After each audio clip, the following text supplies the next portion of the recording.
to Maybe It's Legal. I'm your host, Christopher, the leader of Bad Decisions and Pizza Rolls. And with me tonight is Joseph Williams of Jaws Fitness. Joseph, tell us a little bit about yourself, your background, and don't spare any details. We want to know the dirty. Thanks for that glorious introduction, Chris. Um, so, I'm just a dude who is pretending to be a better dude than what I am. And, I started Jaws Fitness 4 years ago in aspirations to cut out some of the social media bullcrap that I was seeing online. I was getting my bachelor's in exercise physiology at the time, and I had been experimenting for years, plural on the years there, with different forms of diets and fitness. Started when I was a fat middle schooler, and I got made fun of because I was the last pick all the time for sports, and I just wanted to be like the most athletic kid in school. Got real heavy into working out in high school. Graduated high school, went to play college football. That didn't really work out for me. Had a lot of injuries, and due to those injuries, made a lot of bad decisions, which is quite frankly what we're here to talk about, is lots of bad decisions in life. Absolutely. And, I ended up with a kid, and during that time period, I had a really bad injury, and my wife was making tons and tons of food at the time, so I definitely put on that baby weight. One day I looked in the mirror and I was like, wow, you are a fat piece of shit. So I tried Insanity, I tried P90X, I did all the dirty, nasty workouts, and tried CrossFit, tried powerlifting, Olympic lifting, settled with bodybuilding, done a couple shows here and there. It's been fun. I enjoy it, and I've enjoyed the opportunities that creating what has come to be Jaws Fitness. I've enjoyed the opportunities that it's gave me. And, I'm just trying to live my life and be happy while I do it. Yeah, aren't we all? Aren't we all? Fake it till you make it, baby. That's right. Sincerity. When you can fake that, you're going places. That's what I always say. So you mentioned, you did P90X, different programs.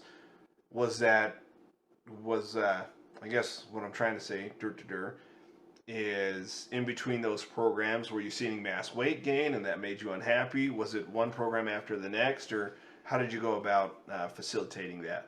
Yeah, so I was like a 195-pound dude for the most part, close to 200 for most of my football career, and leading into right before I had my big injury.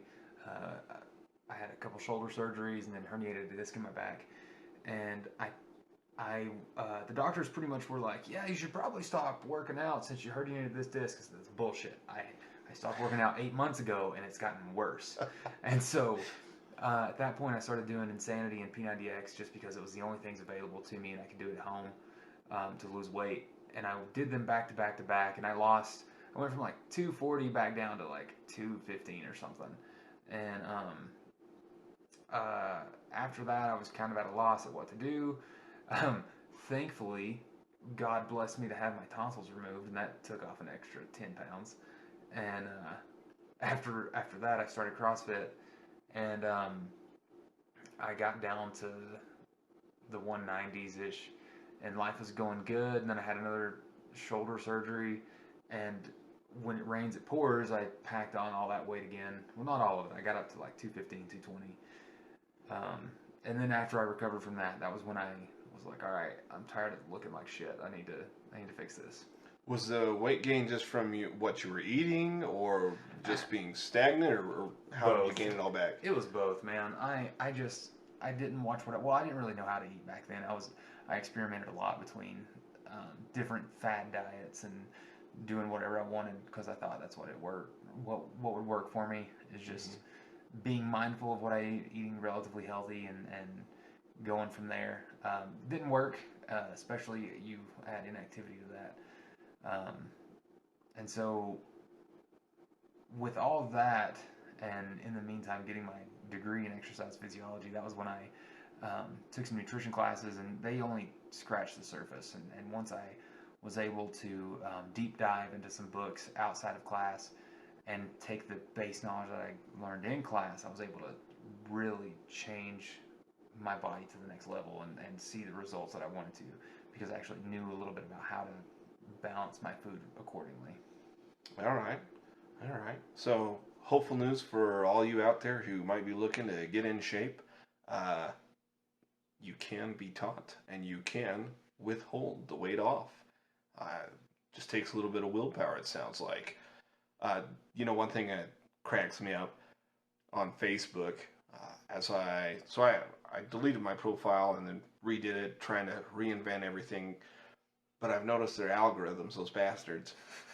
I put a picture of me that was a chunky picture, right?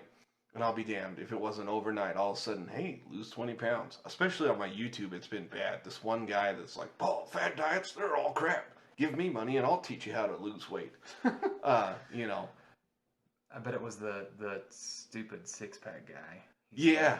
The V-Shred, that's his name. Yeah, V-Shred. I fucking hate that dude.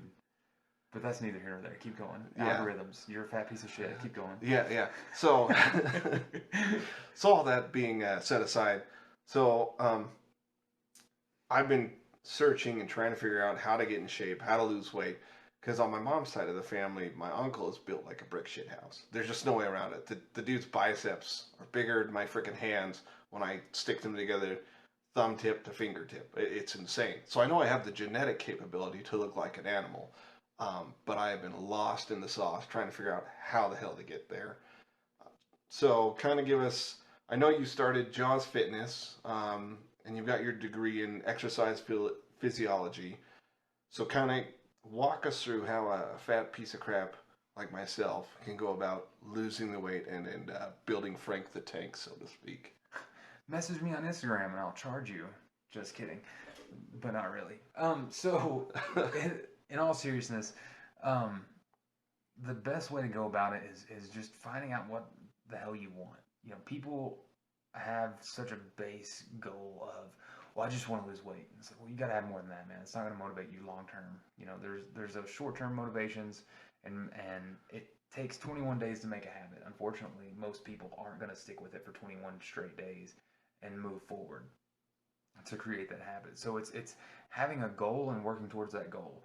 So with you, you're talking about your health, and I know you're trying to move to patrol pretty soon, so that's a huge motivator for you. Absolutely. So when you've got that goal set and you've got that standard of what you feel like you want to be, that's the number one priority right there. And then you start accommodating for that. It's like that's where you need to be. So now you need to start making the right steps towards it. So whether that be more weights, more cardio, or just cutting out the quarts of ice cream and that's plural. That's funny. Yeah, quarts. But it's one of those things that it's all in. Everyone will tell you there's more than one way to skin a cat, as they say in the South. Mm-hmm. But if you find what your macros are supposed to be for the day. And just to give you an example, my macros are ranged right around 200 grams of protein, about 250 grams of carbs, and about 50 to 70 grams of fats. And that's me that's just me baseline. And so what my goal is every day is to make sure I'm within those ranges. I don't want to kill myself by getting all my carbs from ice cream and brownies and cookies, and same for the fats, because then I'm going to cause more problems with my heart. I'm going to cause more problems with my pancreas. But in the same sense, I want to enjoy myself. I don't want to eat chicken and broccoli every single day because I'll be miserable. Yeah, no one can do that. I don't care who you are. Unless you're from Ethiopia, then, hats off to you, man. Shit. More power to you in your third world country. But, yeah, so it's one of those things, like, to maintain sanity, I try to balance my macros. I eat relatively healthy, but I also try to indulge in certain things that people say are bad for you. And I don't think there's any such thing as bad food. I just think there's bad quantities. Okay. Well, going along the bad quantity lines then, so, like, one Tostino's pizza roll would be pretty good. But if I'm going to go ahead and just, Jabba the Hutt up, if you will, maybe a whole bag in one setting's not the best. Definitely not. I don't even know if one would be the best for you, depending on how the rest of your day is going to look. But it's all about, weighing out your bad decisions there. Right. So so I'm kind of going through this just for the listeners out there, counting the macros and stuff. And I was surprised here. I got an app that was recommended to me here by Joseph to help me unfat shame myself. Um, it's by Under Armour. It's a fitness tracking app, but it can track your foods and it's got a barcode scanner. What blew me away as I'm tracking my foods is how much freaking fat is in all of our foods that we eat every day. This processed foods. And when you really start boiling down to the nuts and bolts of it, how hard it is to eat clean sometimes. Like you were talking about chicken, broccoli, and rice. Damn, that's a staple, and that's pretty clean. But let me tell you, it is hard to do. Yeah, it's like you said, it's a staple. It's one of those things that's my go-to on a daily basis. More often than not, you're talking about fat. You know those crunchy oats and honey Nutri-Grain bars? Oh, absolutely, don't I? I love those. So, but they have 7 grams of fat in them. That's the shit part of it. 7 grams of fat for a guy that's trying to stay under 60. That's a lot. It doesn't sound like it, but you got to think that's one portion of your day. Absolutely. In Idaho math, that's 1/6. Yeah. You count your servings according to Idaho math. I'm from Kentucky, so we don't math good. We can barely speak English, for crying out loud. So the big thing is, like, I love having my chicken and then one of those. The cool thing is the chicken doesn't have a lot of fat in it, so I'm getting my fat mostly from that. And that's the problem with processed food, like you said. Majority of them can't stay. When you process something, there's got to be a glue to hold it together. Right. Which is why there's so much fat in everything. Like, think about Pop-Tarts. God, they're so full of fat. Oof, I love Pop-Tarts, but holy brown shit. sugar, baby. Yeah. That's where it's at. So it's one of those things, like, you've got to be able to, make sacrifices where you can. So instead of eating 6 whole eggs for breakfast, I'm going to eat 5 egg whites with 1 whole egg. So that way I'm not getting 35, 40 grams of fat right there in my breakfast. I've got to space that out throughout the rest of the day. Gotcha. So as going through your day, as you're counting your macros, as you're trying to balance everything out, what are some ways that you can make up those differences? I know protein powder, and I'm kind of new to the whole protein powder thing. I've went off recommendations here recently, and you recommended Animal brand, and I was coming off the On Gold Star protein powder, and I was surprised going from that brand to Animal, just the little differences that I noticed even in my day-to-day energy levels. And you wouldn't think that it's there, that there'd be that big of a difference that you could tell. But your body, surprisingly, is trying to always talk to you and tell you what you need. And I think most of us, especially here in America, being overweight, we tend to ignore that. We think more, not so much with, hey, what is my body craving, but hey, that double cheeseburger from McDonald's sounds pretty bitchin' right now. And the sodium, it tastes pretty good. And I think we cave and cater more to our taste buds than we do to our bodies trying to tell us to not be so fat. I'm 100% guilty of that. I would be morbidly obese if I didn't care about the way I looked. And that's where the vanity comes in. I care too much about how I look sometimes, which can be a mental disorder, so I'm told. I don't know. Fuck those guys. I think you always need to have a plan B, Should the old lady die, you always need to be thinking ahead, And no one wants to marry a fat sack. I hate to tell you. So it's true, and that's another rant for another moment. But to answer your question, yeah, absolutely. I abuse protein powder, that is, because as you found with this journey, if you're just eating food on a regular basis, it is damn near impossible. Well, not impossible, but hard as hell to get your required protein in a day. Absolutely. Just by eating food. You've got to be able to supplement it, especially when you're on the go as much as people like we are, with kids, work, etc. Yeah, you don't realize how much protein you don't get. Fats and carbs, it seems like, is just plentiful. But protein, it's a bitch to get. Yeah, and you know, I recommend animal for multiple reasons. Mostly because of how it tastes. It's friggin' phenomenal. It, I mean, it's probably one of the best tasting proteins that I've ever had. But also, I really enjoy the fact that it's a really good ratio with carbs to fats to protein, kind of like what you said. You're getting plentiful carbs and fats no matter where you turn, but quality proteins few and far to come by. Absolutely. And of course, they've got that. It's just a harder brand, you know. It's not one of the mainstream. I mean, it's a mainstream brand, but it's not. It's not one that you see the stupid Instagram models sporting. The only people sporting the animal are the hardcore guys that really like to dig deep. And one of their mottos is "Shut up and train." You know. Absolutely. For those of you who are having a hard time picturing what we're talking about, imagine Hulk ripping off your arm and then beating you to death with it. Those guys. The guys that look like, roids are their second staple of food during the day. It probably is. Actually, I know it is. I've talked to some of those guys that are sponsored by it, and they definitely juice it up quite a bit. But the protein speaks for itself. It's a higher quality, and it's awesome for the fact that even with it being a higher quality, it tastes so good. And like going back to what you're saying with listening to your body and how terrible we are at that as Americans. You've noticed a huge difference in the way you feel just by switching up your proteins, and that's a huge testament to what it's doing to your digestive system. Because with a higher quality protein, you're going to absorb more of that, and your body's going to be able to utilize it better. Absolutely. So we'll share a little bit with you here, and maybe this is too much information, not enough. I don't know. This is going to get a little nitty gritty, so buckle up, son. So I've noticed, I've been doing this macro counting here for 2 to 3 weeks, I think. And a couple days ago, I decided I was going to have me some Arby's. Now, you think, roast beef, that's healthy. Buns, that's pretty good. Horseradish sauce, horseradish is a vegetable. Yeah, that's good too.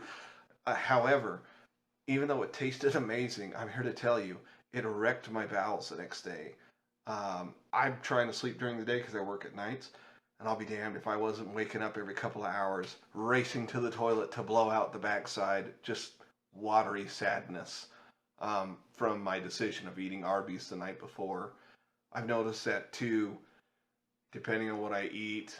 Let's say tonight I had some pizza, and pizza's not as bad, I think, as the Arby's, but you do notice within about 10-15 minutes of eating it, as you start to digest the food and that whole process starts, how quickly you feel like crap. You mentioned quarts of ice cream, which we dabbled 2 quarts here the other night.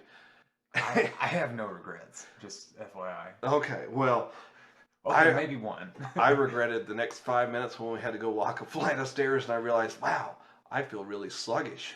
I shouldn't do this unless I want to feel like this every once in a while. So I'm kind of taking the alcoholic get drunk approach. Maybe, once a month I'll go ahead and black out on sugar and bad choices.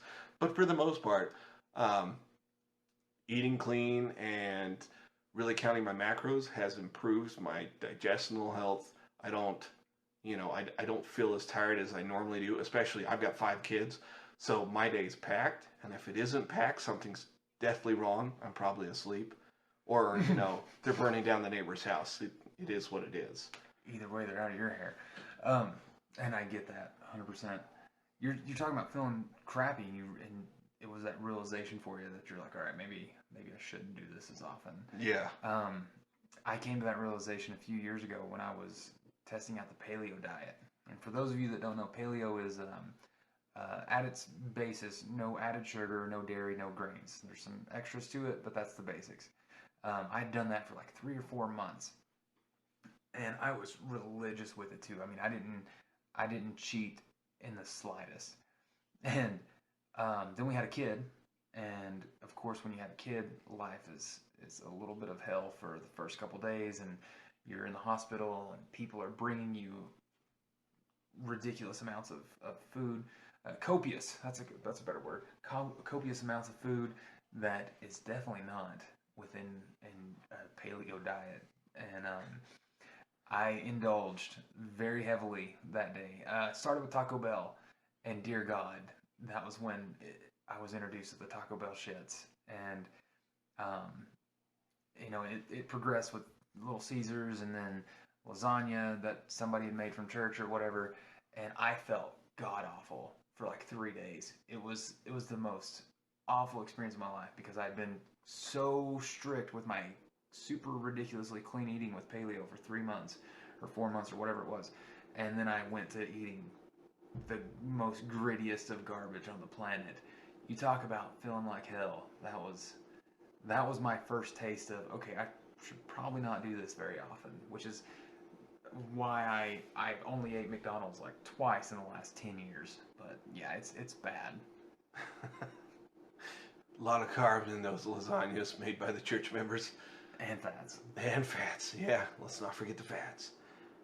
So, kind of walk us through. You'd mentioned you gained a bunch of weight, and that was kind of where you turned everything around.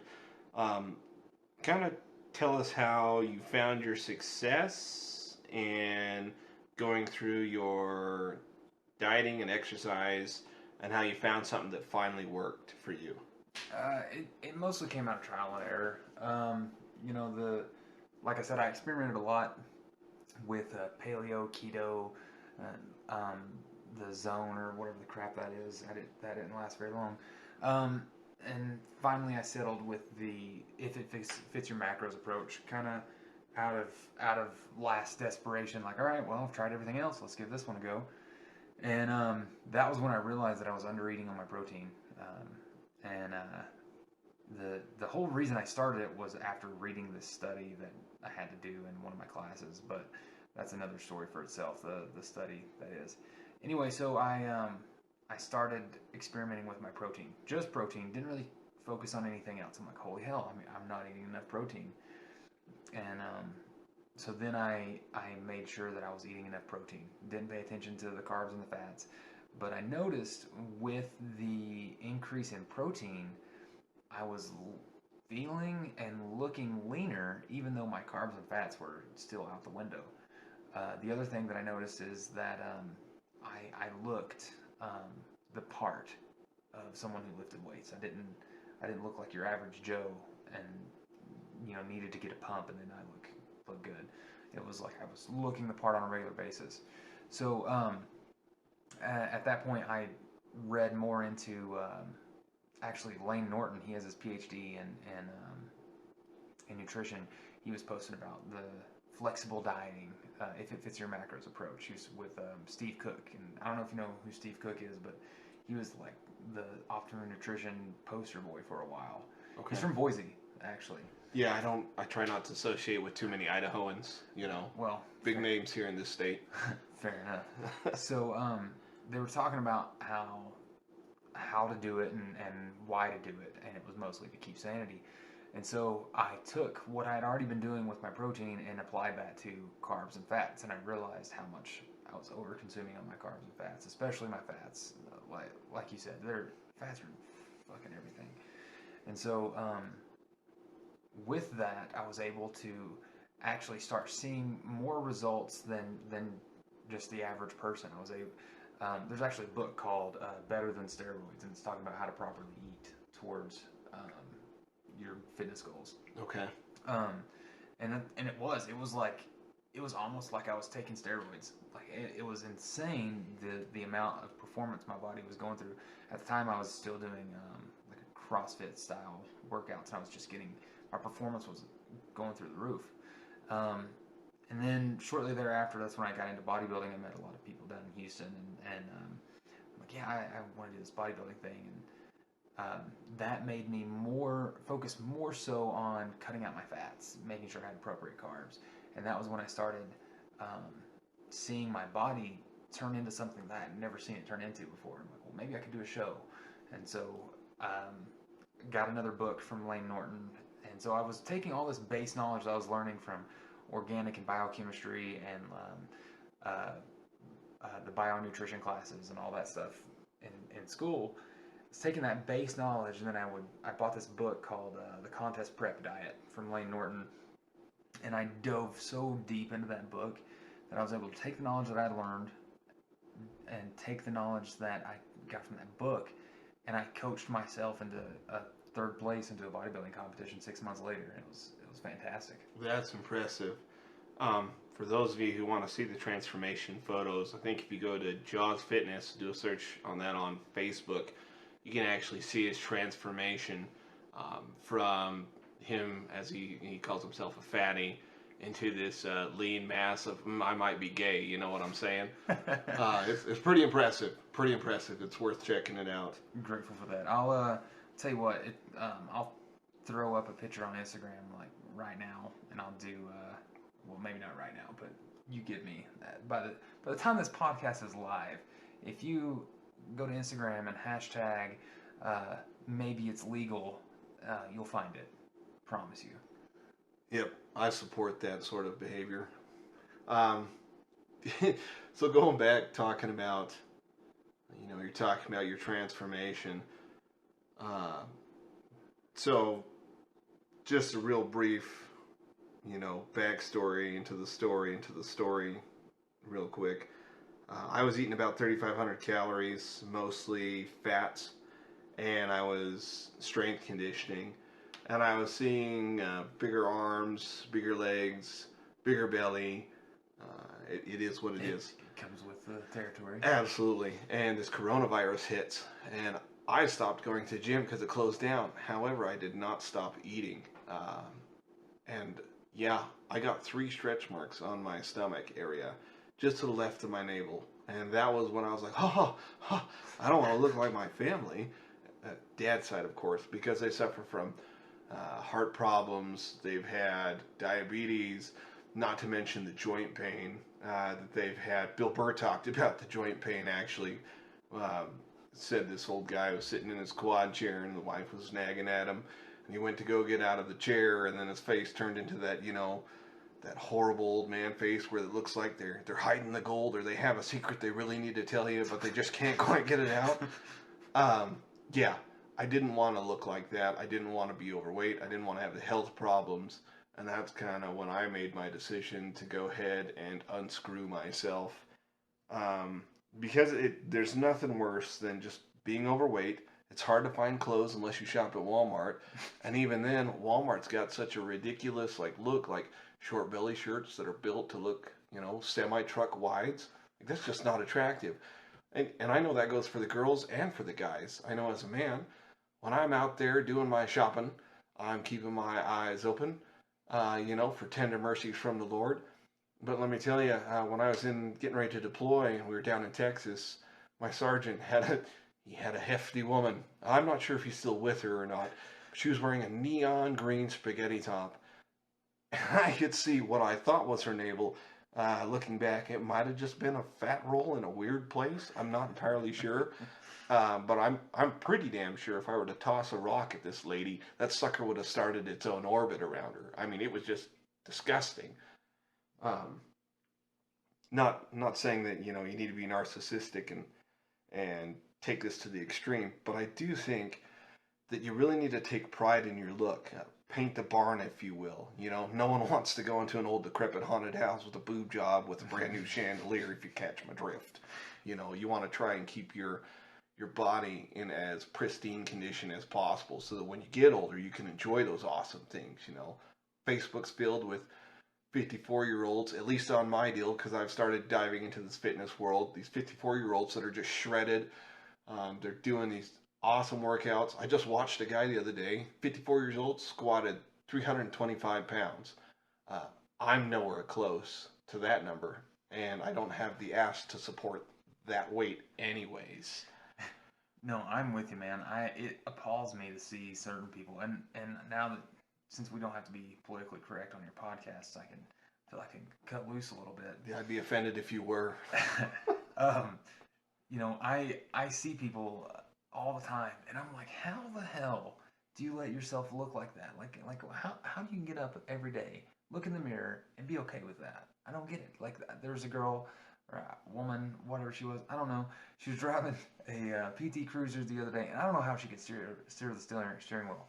Like, obviously, her legs weren't long enough to touch the pedals, so she had pushed herself as far up on that steering wheel as she could possibly get, and it was the most atrocious thing I've ever seen. And going back to what Chris said, it doesn't mean you have to be a narcissist. I mean, if you want to be cool, by all means, whatever, do your thing. But Jesus, take care of yourself. The big thing is that if you are willing to take care of yourself when you're young, you don't have to work as hard when you're old. Going back to what you're saying, I'm gonna tell everybody right now, look up Dexter Jackson on Google. This man is 50 years old, and he is in the best shape of his life. I mean, it's blurry right there, but dude, 50. Yeah, look at that banana hammock. Whew, man. Yeah, get y'all hot and bothered, don't it? You must work out. But the thing is, it's like the whole you can't get in shape when you're older is a myth. You certainly can, and you absolutely should, because it's what's going to prevent you from dying sooner. It's the whole reason why I got into exercise physiology. I wanted to go to medical school because my mom worked at a medical school. I spoke to some of the doctors trying to figure out what I should get my bachelor's in. And they were telling me, don't do biology and don't do chemistry. And I'm like, okay, well, I need to go change my major now then, because I was a biology major. And they said, do something different. And so we got talking about exercise and nutrition one day.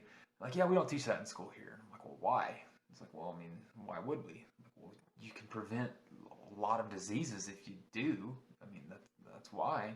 And then we got in a huge debate over prevention versus prescription, like what's better. And he was saying, the whole prescription thing or prevention thing is noble, and it's definitely going to impact some lives big if, you can get people to listen to you. The big problem is it doesn't pay the bills. Big pharmaceutical companies run the medical industry. They spike up those prices. They push their pills, and they make insurance a bitch as far as what insurance will pay for. Because nobody wants to be preventative. They just want a pill to fix everything. Absolutely. We're a reactive society, take a look, just hell with all the riots going on. Portland's been in a riot for 90 days, and we're just now starting to react, send in, and try and quell the riots, So in the medical field, how many times you hear on TV or on the internet or on your YouTube or whatever you're watching, hey, you just take this pill and you don't got to do jack. You'll go ahead and lose all this weight. So say the pill actually does work. Well, what happens? Well, you stop taking the pill because you're running short on money due to the virus, okay? And you put it all right back on. So really, I think as I get older, I'm damn near convinced 99% everything that you do is willpower. You need to have the mental fortitude to decide this stops now. I don't need a pill. I can make better choices. And that's really what it comes down to. Pizza rolls and bad decisions, or good decisions and, not having your joints blown out, getting stuck in your favorite chair, listening to nagging the rest of your life. I mean, that's what it boils down to. And as obvious of a decision as it should be, people will still have a problem with it. Absolutely. Everyone wants the easy way out. That's the sad part. But like you said, you got to have the mental fortitude. Speaking of fortitude, if you want a good book on fortitude, Dan Crenshaw's book is phenomenal, and it's called, here, drum roll please, Fortitude. So, actually, I'm halfway through David Goggins' Can't Hurt Me. That one's a lot about your mental toughness and what kind of things you can put yourself through. So I definitely think that we, as America, the pussification of America has commenced a long time ago, and we need to unfuck ourselves before we fuck ourselves even more. So yes, get mentally tough and get off your rear and actually go do something, is what Chris is trying to say. Absolutely. It's not too much to park, 20 spots down the Walmart parking lot and spend an extra 30 seconds to a minute to walk that little extra distance. Little goes a long ways, Unless you're in Idaho and it's negative 30 degrees outside. Yeah, then park as close as you can to the damn building, because to hell with that noise. Absolutely. But yeah, it's just little decisions like that. Do you spend the extra time to make that little bit of a walk? Do you take that extra 30 seconds to take out your app or to measure your food to make sure you know what you're putting into your body. When you have that old expression, trash in is trash out. And that's exactly what it is, man. Your body's, it needs the good fuel. It needs to run on the good stuff. And don't get me wrong, the double cheeseburger from McDonald's, the sodium's right on point. It's good stuff. But you really do need to consider, the overall effect, the long-term goal, if you will, the long-term. And that's really what this game's all about, with eating healthy and exercising, making those micro decisions. They pay off in the long run. Yeah, as just to piggyback off that, it's chess, not checkers. It's all about the long term, not the short term. I have some online clients that I tell all the time, trust the process, don't rush the process. And that's a quote from Eric Thomas, the hip hop preacher. He's always talking about how if you want to succeed and be successful, you've got to be able to trust that process. And it goes to fitness, it goes to life, it goes to education, everything. Just be willing to trust the process, be patient. You're not going to be where you want to be tomorrow. Hell, you're not even going to be where you want to be next week. But if you keep going, you will be next year, maybe, or the next 2 years. And as long as you maintain that habit long term, you will still be that person that gets around halfway decent when you're 80, if you make it that long. Absolutely. Well, Joseph, how do we get a hold of you if we have questions or we want to? I believe you said you had some clients, so I'm guessing you obviously create workout programs and you help them with their dieting. How the hell do we get a hold of you if we want to get some answers? If you're retarded like me from Idaho. Hey, you're doing a hell of a lot better than we are in Appalachia, that's for sure. So, if you guys want to get a hold of me, you can check me out on Instagram or Twitter at Jaws Fitness. If you go to YouTube, youtube.com/Jaws Fitness, and check me out. I do mostly nutrition because it seems I tried doing the whole online fitness program thing for years. Didn't really take stock like I thought it would. Did the whole show, got completely shredded. People were like, how'd you do that? I will pay you to get me there. What do I got to do? And that was when I realized that people needed nutrition. People needed help with their nutrition. So I'd say over 3/4 of my clients right now, I don't even touch their workouts. I just do their nutrition. And then I do have a couple other clients that I do, the full 9 yards, the workouts, the nutrition, everything. Give me a check out on Instagram but more importantly, make sure you're subscribing to this podcast because this is going to be huge 10 feet tall, if you will. Well, we appreciate you coming here in the wee hours of the morning to record this. Stay tuned for episode 2 here in a couple weeks. I think we're going to talk about all the great things going on in our great country, and that's sure to have some good rants. And check back on my Facebook and on my YouTube for that awesome, sexy photo of Joseph. You never know, you just might be inspired. Well, have a good night, guys. Again, maybe it's legal, the only place for your unfiltered podcast.